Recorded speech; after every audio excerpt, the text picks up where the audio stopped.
Hello students, welcome once again. Now today, as you can see, we are going to take up the practice sheet or the practice questions for advanced, JEE advanced, for the topic, for the chapter quadratic equation. Now let's start. You all know, we already upload this sheet in PDF format on the, you can get it as a post. Okay, so my suggestion, my request to all of you is try to solve this question before watching this video. Okay, that will really be helpful. So chaliye, let's start. So that's the first question, the number of integral solutions of this equation. So the equation is y square times 5x square plus 1 is equal to 25 times 2x square plus 13. Okay, where of course we need integral solution. So in that case, see, I don't think there was any requirement of writing this, because when they said you need integral solution, so of course we need only those x and y which are integers, positive or negative, whatever, but they have to be integers. Okay, so now see how I tried to solve this question. I thought that, see, since x is an integer, y is an integer, so y square, integer square, so it has to be a perfect square in that case, and 25 being a perfect square, so the best and the first choice should be, if I equate y square by 25, and then of course the second factor on both the sides will get equated automatically, isn't that?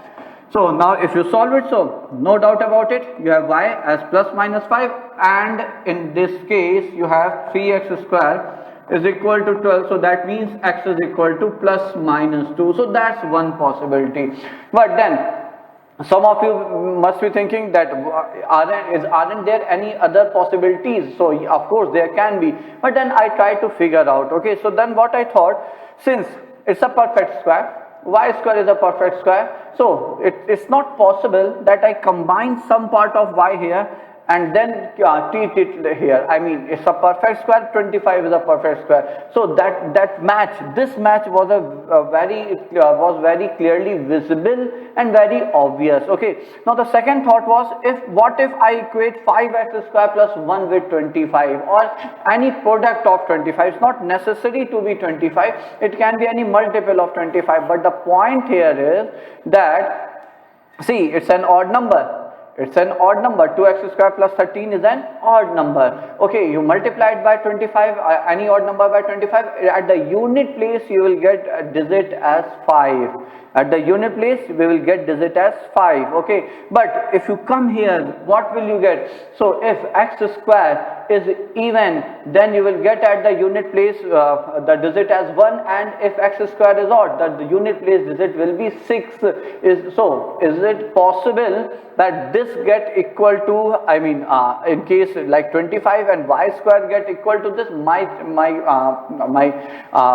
feeling is it's not possible. Okay, 5x square plus 1 can never be equal to 25. That's not possible. If you think, then you can equate it, or a multiple of 25, again it's not possible. Okay, that's what I tried to explain you, because here if it's a multiple of 25, it's an odd number. Okay, so then in that case it has to be something like unit place digit should be 5, whereas here the unit place digit is either 6 or 1, so not possible. So according to me, the answer should be 4. So there are 4 such combination: plus 5 plus 2 plus 5 minus 2 minus 5 plus 2 minus 5 minus 2. Okay, so that's an easy question though, but a different question. It has nothing to do with solving the equation and thinking about how to solve the equation. It's all about thinking the possibilities. Since you have product of two factors in LHS, product of two factors in RHS, and all the numbers are integers, hence what I try to do, I just equated the possibilities of equating the factors. Okay, so that's what we can think in this. Now moving to second question, I really like this question. The question is complete set of real values of a for which the equation has all its roots real. So how many roots are we expecting? It's a 4-degree polynomial, so of course it will have 4 real roots. It will have 4 real roots. Okay, now for a 4-degree polynomial, and since its leading coefficient is positive, okay, so it will start from infinity, and for 4 roots it need to have exactly 3 terms.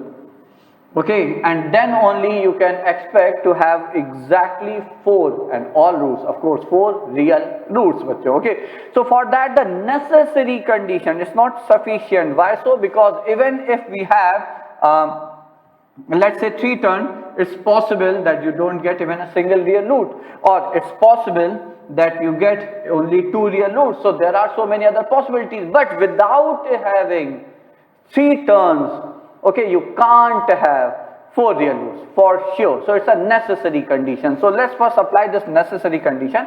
So what it says, so for a polynomial curve to have turn, the turning point are the stationary points in that case. So what are stationary points?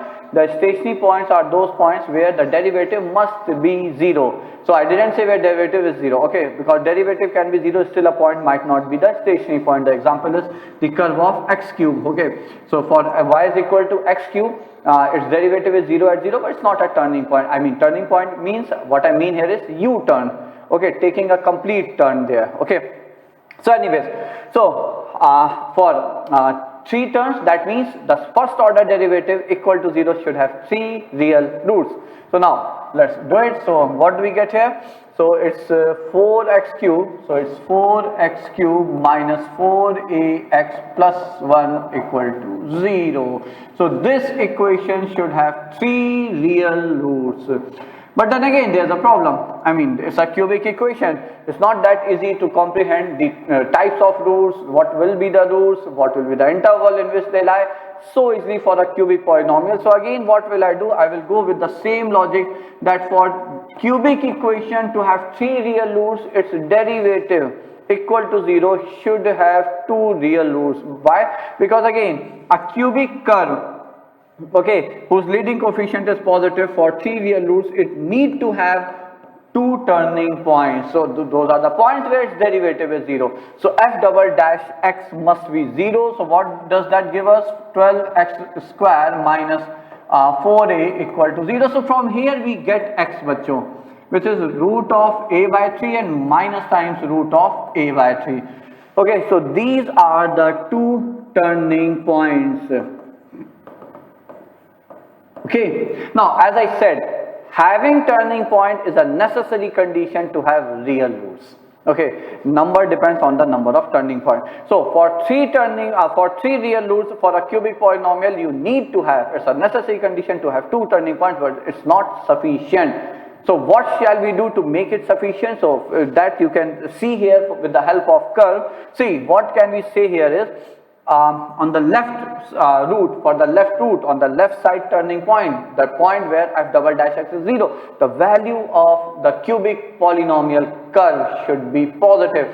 So what does that mean? That simply means f dash of minus times the square root of a by 3 should be greater than 0. So what is it? So it is minus 4 a raised to the power 3 by 2 by 3 raised to the power 3 by 2 plus 4 times a raised power 3 by 2 by root 3 plus 1 should be greater than 0. That's one condition. But see, if you observe it carefully, so from these two terms we can take 4 times a raised power 3 by 2 by root 3 common. So it's 1 minus 1 by 3 plus 1, and that's always positive. Why so? Because a has to be positive. Why? Because the turning point, the roots of quadratic is square root of a by 3, so a has to be positive. Otherwise, this second degree like f double dash x is equal to 0 won't have any real root. If it doesn't have real root, it can't have 3 real roots. If it doesn't have 3 real roots, then the preceding equation fx is equal to 0 can't have 4 real roots. So in that case, root of a must be defined. I mean, it should be real. For that to be real, a has to be positive. Okay, so for any a positive, this is always positive. So this is done. So that means at the first turning point it's positive, but it may happen it's positive here and then it goes like this. So what next? In that case, for this point, this value should be negative. So the next thing is that f dash of square root of a by 3 must be negative. So what will we get at? So that will give us this by 3 raised power 3 by 2 minus 4 times a raised power 3 by 2 by root 3.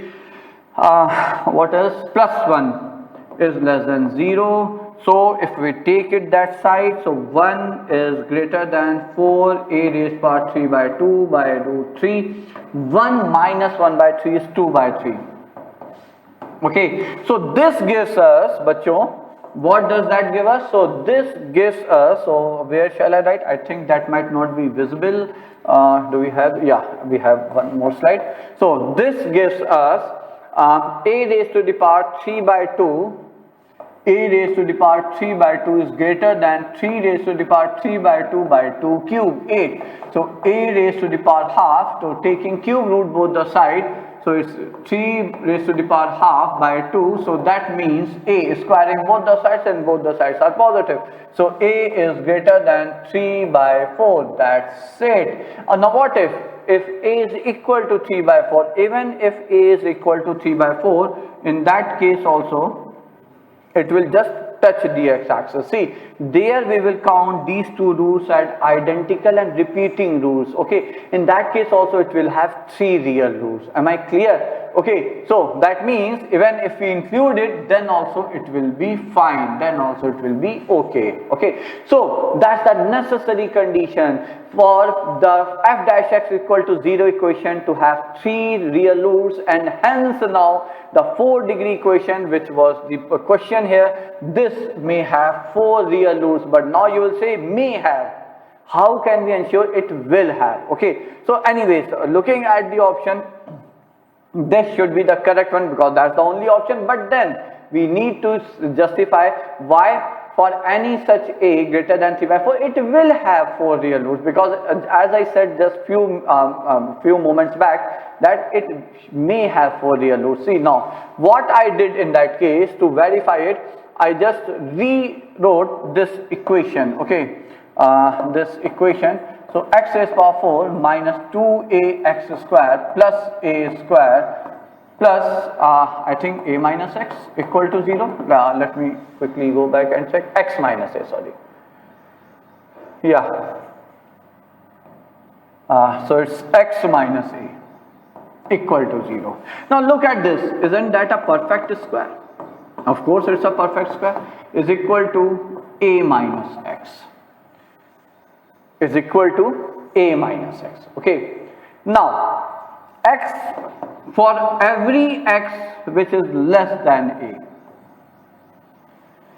for every x less than a, okay, so this equation, this will be positive. So that means x square minus a is equal to root of a minus x. So if we consider any a rather just a minute,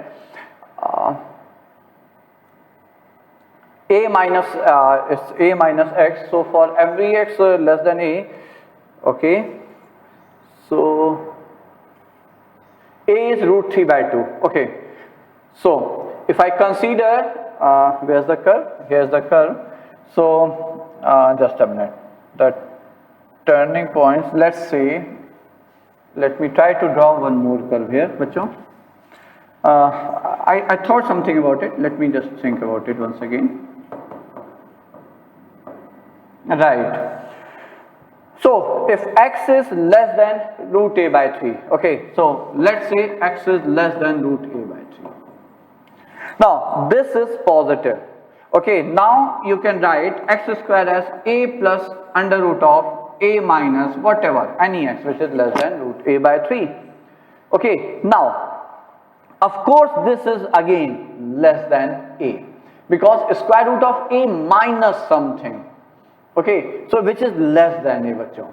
Now if it is less than a, so that means again you have two possibilities. So x square is equal to a plus this, and x square is equal to a minus this. Okay, and then both are positive. Both are positive. So here you remove square root plus minus sign, here you remove square root plus minus sign, and hence you will get 4 real roots. Okay, hence we will get 4 real roots बच्चों. So that was my way of explaining it. Okay, so once we said that x is greater than, so once we ensure that there are 3 turning points and using that value for a is greater than root 3 by 2, we can just justify from here something from here to say that it has 4 real roots बच्चों. Okay, so that's it. Now moving to the next question. Consider 2 quadratic expressions, this and ax square plus px plus q, such that their discriminants are equal. If fx is equal to gx has a root, x is equal to alpha, then what can we say about it? Now look at this question, and if you people are solving the previous year question, you will find several many question in this form. See, I'm not saying exactly similar question, not at all. My point is involving so many things like considering 2 quadratic, then their discriminants are equal, then saying that fx is equal to gx is in equation which has a root alpha, so involving so many different type of things from the same chapter. Okay, so that's why I decided to pick up this question for you people as practice here, because see, I want to tell you that sometimes even if the statement is quite lengthy, there are so many information, if you solve it patiently, coolly, then you will find that when you solve it, it's really a simple direct question. Okay, that's what I found here. So we are given discriminant, so b square minus 4ac is equal to p square minus 4aq. Okay, then I did something, I believe I brought it this side, took 4ac that side, so if I take 4a common, it's c minus q, yeah, and then b minus p into b plus p. Okay, now fx is equal to gx has a root, common root, I mean it has a root which is x is equal to alpha, so fx is equal to gx means x square into a minus p, rather, okay, wait, x square term will get cancelled, isn't that? ax square is common. Okay, so that means bx plus c is equal to px plus q, and x is equal to alpha is its root, so if it satisfies, so it's like b minus p alpha is equal to q minus c, so alpha is q minus c upon b minus p, isn't that? So if I put that value here where we had b minus p into b plus p is equal to 4ac minus q, 4ac minus q. Okay, so if I bring it this side or take this that side, so b plus p upon 4a is equal to actually minus alpha. Fair enough. Okay, so that's what we got. Now alpha will be the arithmetic mean of fx is equal to 0 and gx is equal to 0. Alpha be the arithmetic mean of roots of fx 0, alpha be the arithmetic mean of roots of gx 0. So the roots of those, let's say its roots are alpha 1, alpha 2. So alpha 1 plus alpha 2 by 2, which is minus b by a.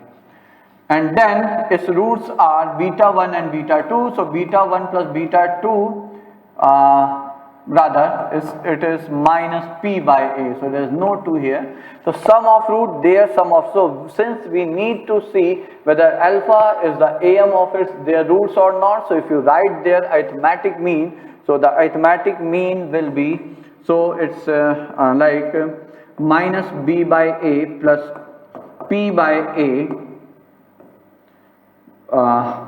1 by 4 times. Okay, now minus b by a, so if I take it inside, this is alpha 1 plus alpha 2, minus p by a is beta 1 plus beta 2, so this is nothing but 1 by 4 alpha 1, so sum of all the roots divided by 4, that's what, and that's how we define the arithmetic mean. Hence the first option is the correct option. Alpha is the arithmetic mean of the roots of fx is equal to 0 and gx is equal to 0. A simple question, of course, I accept it.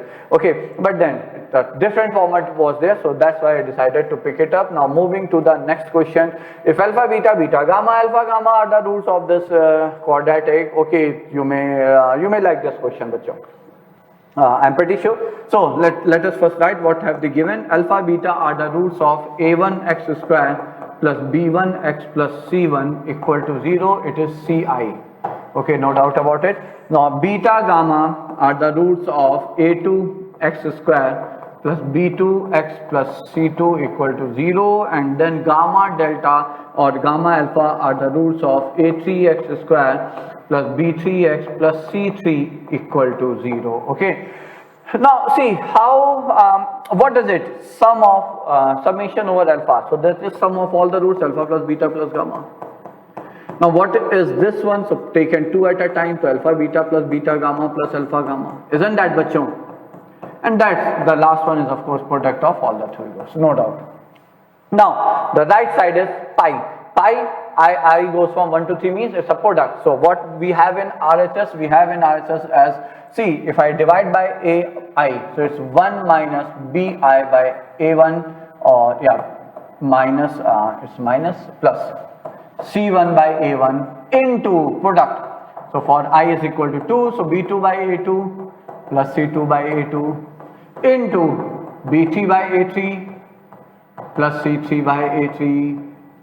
Okay, plus K, we have something called plus K here, and this K we have to find out. Okay, now if we go with the relation between the roots and the coefficient of polynomial equation, so what is it? So it's minus B1 by A1 is nothing but plus alpha plus beta, and this is alpha into beta. Now the key lies here. Similarly, you will write it as plus beta plus gamma plus beta gamma. Similarly, 1 plus alpha plus gamma into plus alpha gamma and plus k. Okay, as I said, the key is here.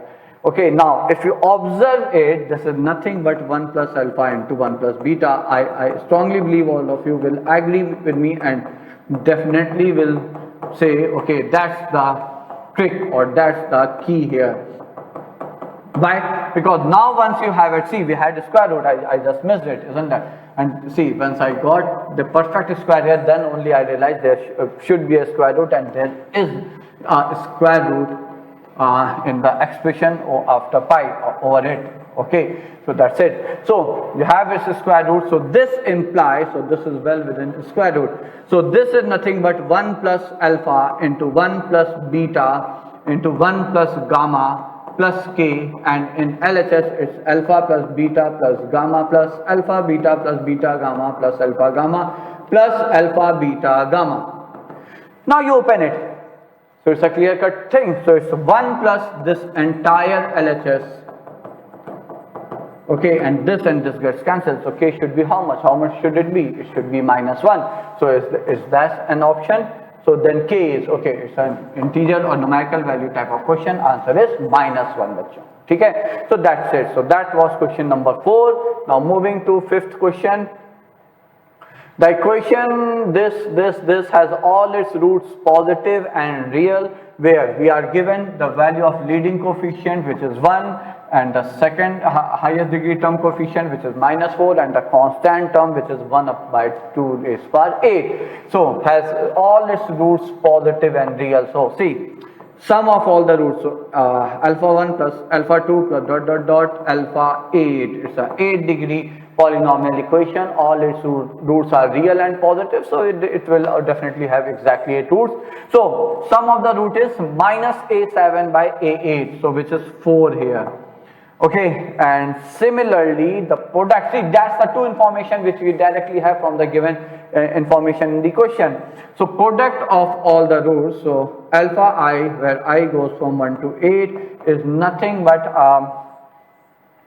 8 positive. Okay, so it will be positive. So again, the constant term by a8, which is 1, so that's it. Okay, see, what we actually what I tried, because no other information was given, so actually what I tried was applying AMGM, and that hint came from this thing also, because sum of 8 numbers which are all positive is 4, and sum of a product of all 8 numbers which are again all positive is 1 by 2 raised power 8. So if I go for AMGM inequality, greater than equal to their product raised to the power 1 by 8. Now if I put the values, so the value is so this is 4 by 8, which is half, isn't that?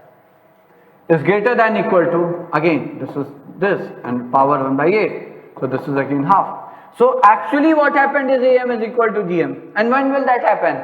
This will happen when all are equal.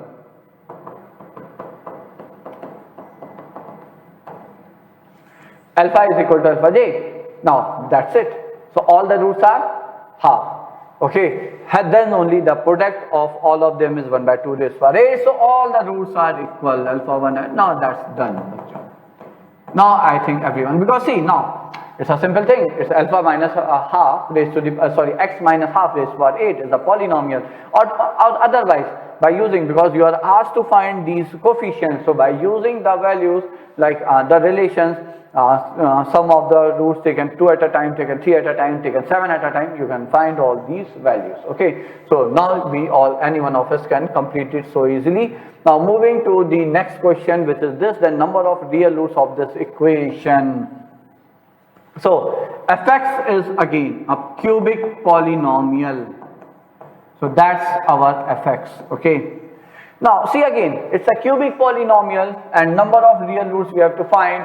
See, if you go for its f of x, so of course it will be cube over cube, 9-degree polynomial, so there is a potential of having all 9 roots to be real. So the maximum answer can be 9, minimum can be anything that we have to analyze. Okay, so whenever it comes to the analysis of any such polynomial equation which I can't factorize, I can't use any other method to algebraic method to solve it, what I do is I will go for its derivative. Okay, now see, the beauty of this question lie here.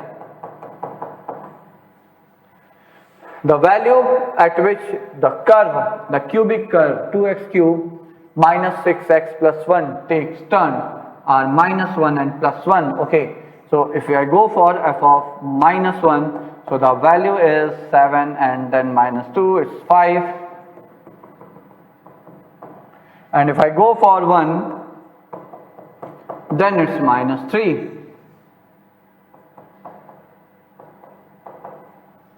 So the curve will be, and f of 0 is positive. That's how the curve of this y is equal to 2x cube minus 6x plus 1 may look like. Okay, now see, then I tried two things. Let me tell you all what I tried. So since f dash t is 6 times t square minus 1, isn't that? Okay, so that means f dash of t, so it's t can be anything, so t can be fx.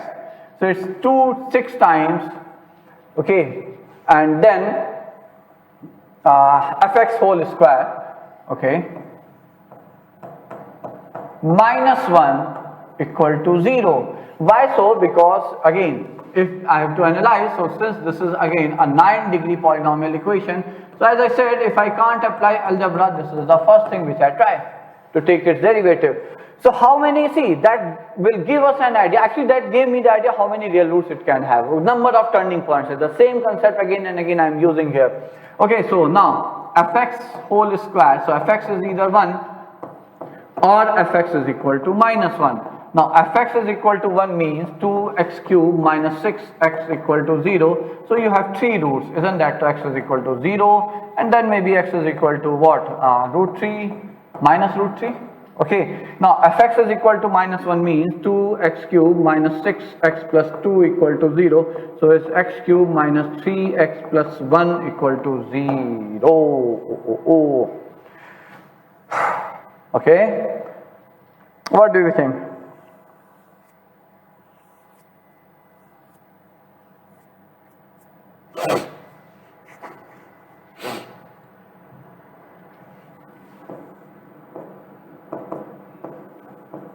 Okay.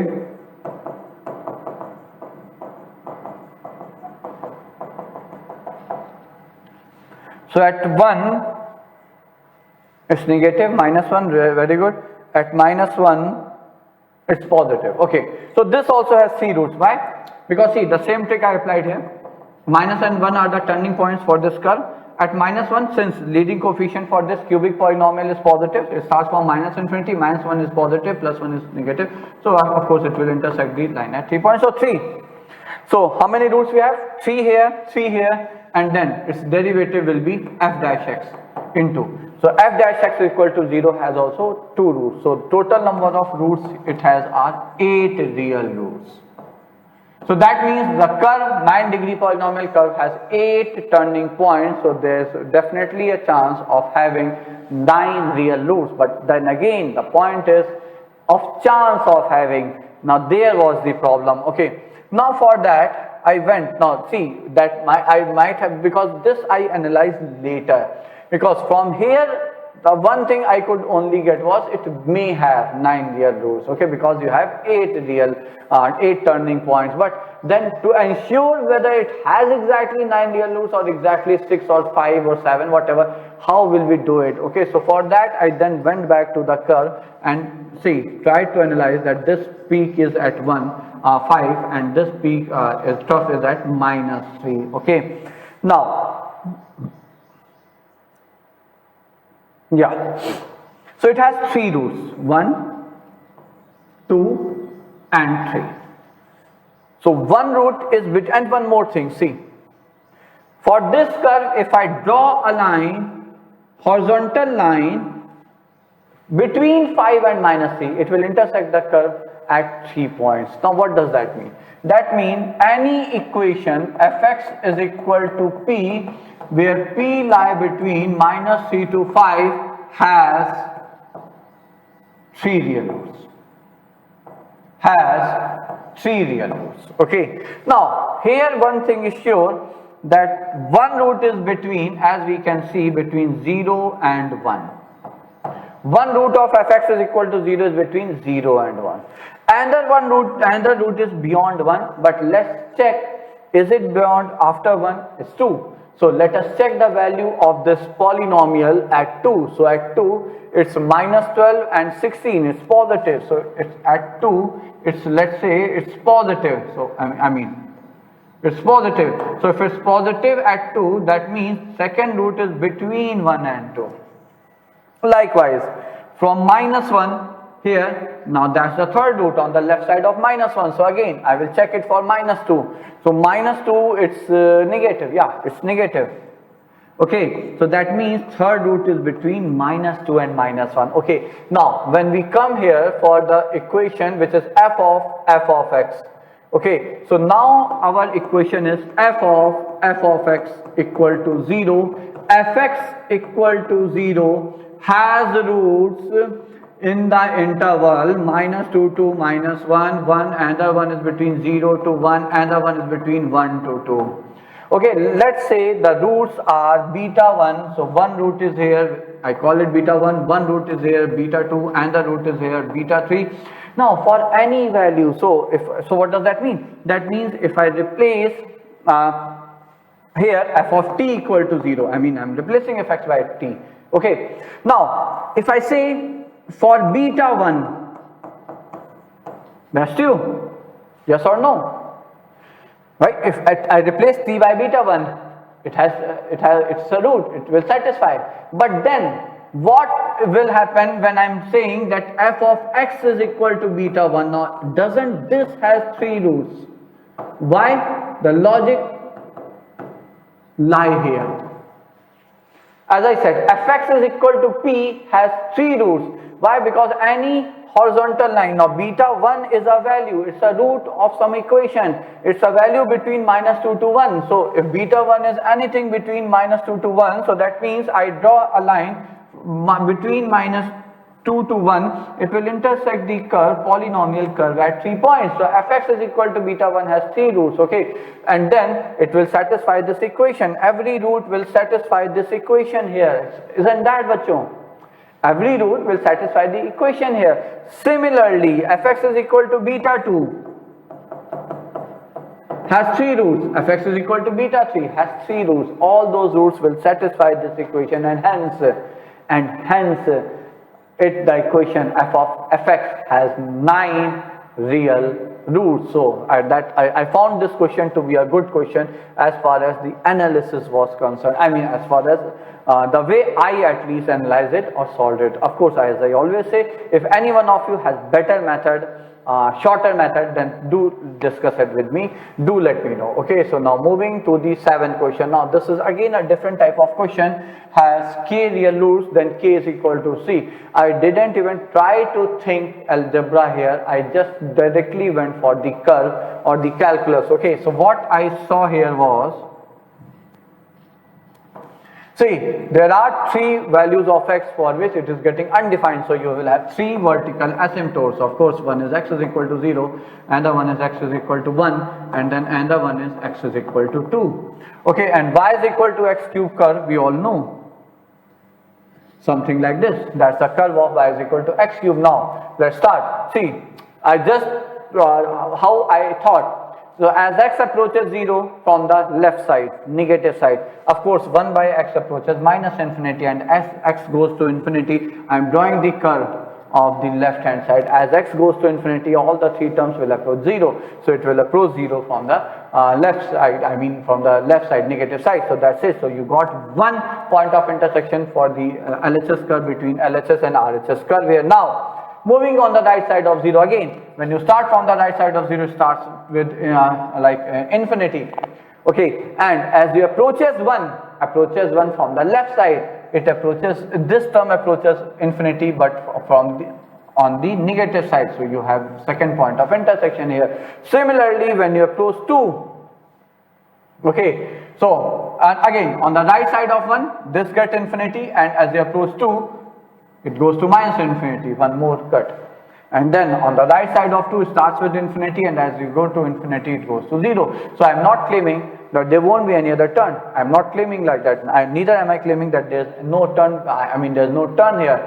I'm not claiming that there's no maximum minima here. No, nothing of that sort. That we can check only with the help of derivative. But one thing is very, very clear. Okay, there is a point of intersection, there is a point of intersection, there is a point of intersection, there is a point of intersection. Now, if you feel that there might be 2 points of intersection, see, that won't happen actually. That won't happen for sure. For that, you need to go and take the help of derivative, and that will be a longer. But still, since there are so many things which we can do on the basis of instinct, it's really very clear to me that it will intersect it in 4 ways like this. Okay, rest, if you want to ensure that there's no curve on of this type somewhere here, I mean, let me draw it with some other color. Which color should I choose here? White maybe?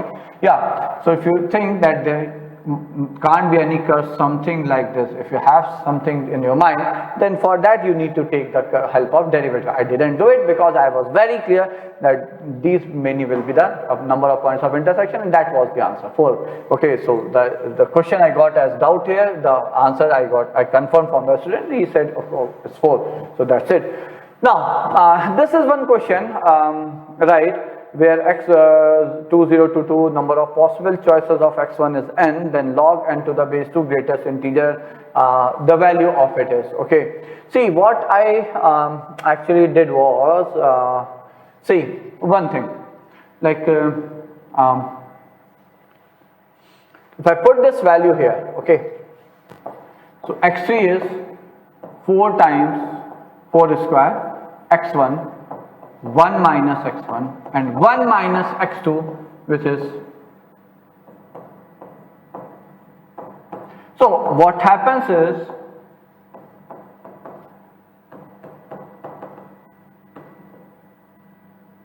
rather 1 minus 2x1.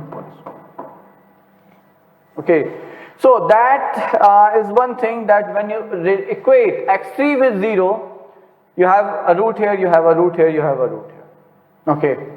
Now, actually I thought so many things about it, but then I zeroed down to this thing. I multiplied both the sides like this. So the x 2022 equal to 0. So for x2, okay, 4x1 1 minus x1 into, for x3 it will be 4x2 1 minus x2, for x4 it will be 4x3 1 minus x3, and so on and so on. For x 2022 it will be 4x 2021 into 1 minus x 2021. Okay, now what happened, which all of you can see that these individual terms got cancelled except x1, of course, except this one. So now what you have is x 2022 is equal to 4. How many times? So 4 is 2021 times. x1, 1 minus x1, 2. See, we already know it's 1 minus 2x1 whole square, and then it's 1 minus x3, 1 minus x4 till 1 minus x 2021. Okay. Now I can write it as 1 minus x2 whole square. Now x2 is 1 minus 2 times 1 minus 2x1 whole square. Degree, how many roots? 4 roots. Okay, so start. So 1 root is 0, 1 root is 1, 1 root is 1.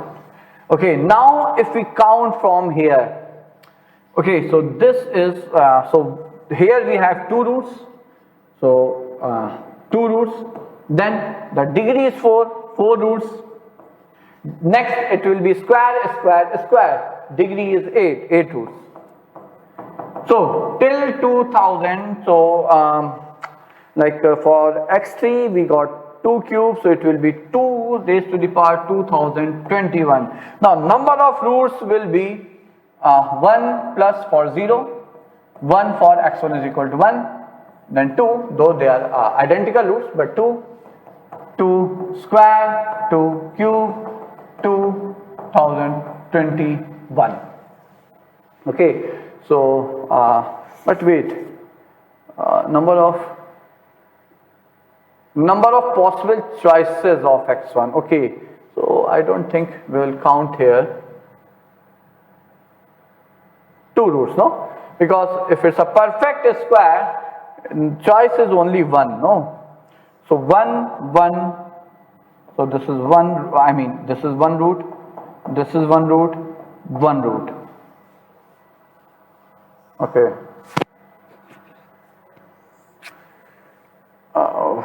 Wait.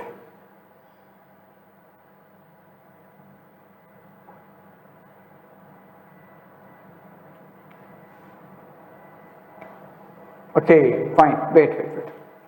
It's a perfect square, you will get 2 roots from here. That won't be counted because in any case this is equal to 0.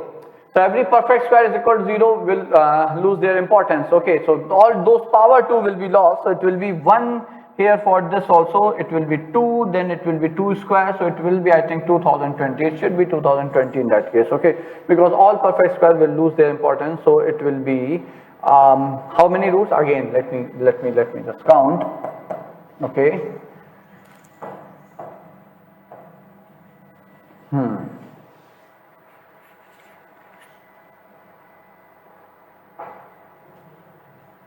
Patience. Okay, wait. This was for x2, 1 roots, x3, 2 roots, x3, 2 roots, x4, 2 square roots. Okay, so it will be 2019, 2 less, 2019. Okay, so it will be 2019. See, that counting has to be done very properly. So I might be getting confused, but ठीक है. We need to do it very patiently. Okay. So it's 2 plus, now that's a GP of 2020 terms. These many roots. Okay. Plus 1, right. So log of n to the base 2. Log of 2020. That's all. Actually, I remember the answer. To be very true, I remember the answer. Okay, so that's why when I got it as, because when I solved it, again there also I have to count it 2-3 times. I mean, to be sure. So I remember that answer is 2020. Okay, and then see, that's by logical, I think you all can understand this, because the integral part will be 2020 only. Okay, so that's it. So now moving to the I think the last question of this, P of x is this, Q of is that, if the unique pair of real numbers, so that Px into Qy is 20. Okay, so what is Px? 5 by 3 minus 6x minus 9x square into Py minus 4y square plus 4y plus 13 by 2 is equal to 20. See now, how did I try it? See, what I thought was, since this seems to be a perfect square, this seems to be a perfect square, so I just converted to perfect square, thought nothing else. Okay, that was just an observation. Then I thought, okay, we'll see it later. So minus time, so it's 3x square plus 1 whole square, isn't that one? 3x, sorry, 3x plus 1 whole square, so 9x square plus 6x plus 1. So of course you subtracted 1, you add 1. This is one thing. Now similarly, it's 13 by 2 minus common, so it's 2y and then minus 1 whole square, isn't that? So it's 4y square minus 4y again plus 1, so you subtracted 1, you need to add 1. This is 20. So now 5 by 3 plus 1 is 8 by 3 minus 3x plus 1 whole square, and 13 by 2 is 15 by 2 minus 2y minus 1 whole square is equal to 20. Now just to check what I thought, just multiply these two. The moment you multiply 2, 4, 8 and then 3, 5, 15, 4, 5 is 20. What does that mean? That means this has to be 0, this has to be 0, and that's it. So x is equal to minus 1 by 3 and y is equal to half. That's it. Okay, so sometimes you need to think like that also. I mean, whatever you are observing, just follow it. Follow your instinct. And one more thing, see, since you have 20 and when you come across this situation, of course, these are the constant. Why not to multiply and then, because then that will give us an idea what else do we need. I mean, which number, are we close to 20? Are we far away from 20? Is there anything, any number which you get by multiplying these two which is related to 20? Whatever. That's what I thought when I multiplied these two numbers, but then I got the number itself. So then the answer was very clear. So that's it. So those were few questions for your JEE Advanced 2025. In the next one, I will be bringing the questions of binomial theorem with you.